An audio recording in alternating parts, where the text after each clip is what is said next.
Hello everyone! Happy Tracking Channel sa inyo lahat guys. Welcome sa mga viewers natin na nariyan guys at sa mga bago lang sa ating channel. So guys yan, meron tayo dito mga Japan surplus as usual no. Pero ito guys, 6R10 no. Pasensya na kayo at nabitawan ko ang aking mic dito. Nabitawan ko yung camera dito. Ayan guys, meron nga pala ditong 6R10 na double differential, bubble top no. 10-wheeler wing band, airbag go. Pero importante dito is double differential guys. So alam niyo ba ang presyo po niyan dito is nasa around 1.850 million no. 1.8 lang po no as is condition niya, pero double differential bubble top na yan guys. 6R10 ang engine niya, 10-wheeler wing band.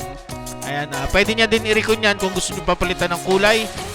Gayon din, meron din siya ditong 6R10 din na double differential din, pero hindi siya bubble top no. Hindi ko din alam parang binibenta niya din ata to ng 1.8 no. Pero kung pares lang sila bubble top, doon ako sa bubble top no.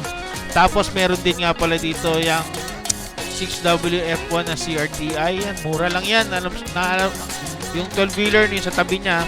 Pero ito dito sa part na video na to, nagchichika-chikahan pa kami dito ni dealer no. Bakit halos pares lang sila ng presyo.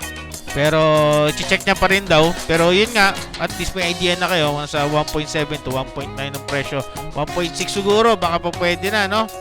So anyway guys no, samahan nyo na lang ako. Samahan ko na lang kayo kung gusto nyo na sa kanya. Ito nga pa rin 6WF1 na CRDI niya.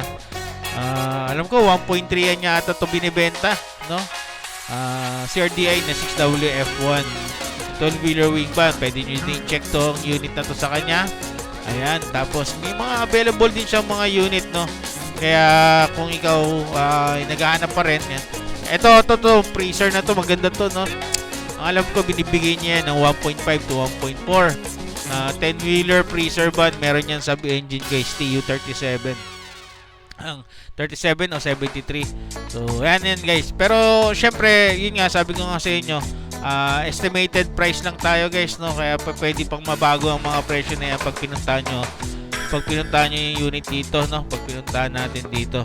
So pero dito guys yan, may katabi din siya ng mga unit, pero ito talaga no, double differential. Naalala nyo guys sa isang vlog ko, nariyan na rin yung issue niya no.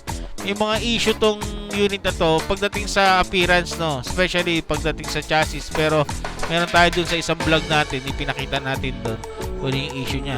Ayan din, meron din dito no, 6R10 din na wing band no. Tapos dito meron din siyang old face dito na wing band din no. Ayan no. So mga mura lang naman yan, pero yan siguro mga 1.5 no, 1.6, 1.4, 1.5 lang ang presyo no, itong 10-wheeler. Kaya ayan, maganda to guys. Maganda yung starter pack no. Kasi alam niyo naman nagmalang mga truck no. But kung hindi mo naman talaga kaya, ito nagpogi nito pero nasold na siya no. Sayang. Naalala ko may nag-inquire sa atin ito. Pero guys, ang ganda niyang unit na yan. 4HK1 yun na freezer band close yan. At pagkatapos yan, may mga titignan pa tayo mga unit, pero sa ngayon ito lang muna ang ating mga ipapakita dahil quick review lang naman tayo. So ayun lang guys, maraming salamat sa panonood nyo sa ating channel. Stay tuned lang sa ating channel, may ipapalabas pa tayo mga unit at Japan surplus. So maraming salamat. Happy Tracking Channel everyone. Thank you, bye bye, God bless.